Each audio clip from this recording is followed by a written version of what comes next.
atibatike zvechopu chopu. Maswera sei muri yeZimbabwe sevanhu vekuti ndimune makavhota ndangoti genditoshandisawo mukanda unogara ndatokuzivisai zvinhu because inyaya yekuti inogona kuzokanganwikwa saka kana ichinge yazokanganwikwa handikwanisa kuzozviregerera kuti ndiye ndisina kuudza inyaya iyo zvine zvakutondorwadza.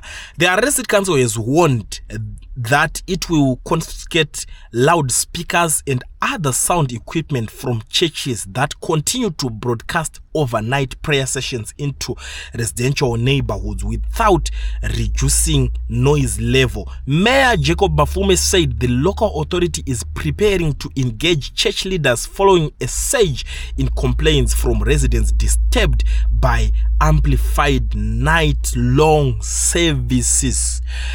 Satana ari kufamba pazimba ndochinje kutanga chandotanga ndakuudzai inangu handisi munhu wekuti ndinoda kunyanya kuda side round nemachechi but vanhu vemachechi vaya panapa panyaya iyi ndokwanisa kuti wakakumira nemi. Satana ari kufamba zvakanyanyisa. Satana wacho ada kutobhana machechi ndozviri kutaurika all night prayers ekuti munorara. I always tell you vanhu kuchechi tikati one day guys zvichauyawo kwamuri ngatingoive vanhu vanomira pamwe chete pakanzi pane dambudziko radai riri kunetsa vanhu vakadai so ndimi vanhu vacho munofanira kumirawo moti chechi iri kuramba zvakati chechi iri kudai but makaramba makanyarara nyaya dzacho izvo so maakupindura kumachechi maakuudzwa kuti chechi dzenyu idzodzo musaite all night.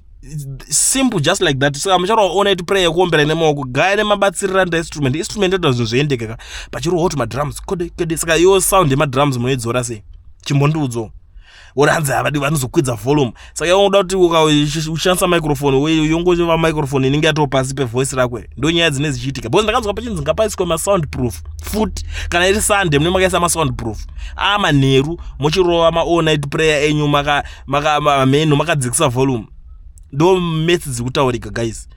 Paitika zvinhu ningarowa ningasungwa ningadai mune muchiignore mutoti ngatinamatirei vatungamiri tinoshanda nezviripo tinoshanda nevatungamiri varipo. Aya ndo atungamiri vacho aripo aya zvaari kutaura izve so imi vanhu vekumachechi chinzwai zvaakutaurwa paakunzi all night prayer dzenyu chimbomirai maakutoita kunge timu redu remapostori rinonamato riri pasi pemuti mangofanana vakafita futi kutovingwa futi vachinzi musanyanya kuimbisa dzorai mavolume kureva kuti kana muri timu resoprano machechi muchanyararidzwa muchanzi ndimukuita noise kungoimbana baba vemabhesi usana mambo usana wakudzikiswa volume rekuimba obva ndudzo kuti it's a free country. Iwe Satana ari kutotenderera muZimbabwe ngatitore apa nyaya yetu kuda mutana zvasatani handiti ndo zvamune muchida kuti pakangoitika zvakaipa motanga kuti ndisatani amen. Muchaita sei naSatani wacho kana akudai motawo kurova here kuendera kudheni kwake kana kudi Satani ari kukanganisa. Satani ari kutuma vanhu vekanzuru kuti varambidze machechi ndo mamiriro acho ka kuZimbabwe uko.